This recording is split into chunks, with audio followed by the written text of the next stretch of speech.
Well, a few days ago I showed you my attempt at saving my peppers, and it got down to about 32 degrees and it just took out everything, even the stuff I'd covered up. Two plants with some plastic. Man, that didn't mean nothing to it. It tore them up good. So we are out of the pepper business. I've got a few I could come out here and pick, and might, although I picked a bunch of them the other day. No, they're kind of soft. They froze too. Never mind. But let me show you my tomatoes. Obviously are dead, gone. So let me show you my pumpkins.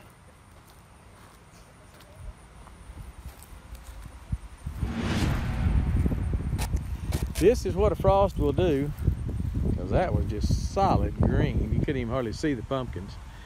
And now it is, they are quite exposed. We picked, a bunch of them the other day. My wife's gonna take them to work, I think, and sell them. We're gonna put some out for decoration. It had one lone watermelon there.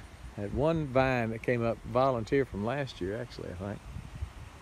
But this is what's left of the pumpkin patch. Quite a few pumpkins. Well, you know, more than I thought it would. We probably picked 6 or 8, and these here need to be pulled. I don't think that frost or that freeze, 32 degrees, is gonna hurt the quality of them. Somebody can comment on that, let me know, but I think they'll be all right. They've got a pretty thick skin. These are the peas. Those are purple hull peas, and they were pretty much gone even before the frost, but that frost sure enough killed them. But anyway, just thought I'd show you the pumpkins, and that we do have quite a few. And from what I can tell, they are okay. They came through the freeze again, right at 32, maybe 33 degrees. Which a frost will kill all that, the tomatoes and peppers and all that. Frost, and I've seen frost at 35, 36, 37 degrees. That does not have to be 32 to be a frost. But anyway, so the frost got all of them.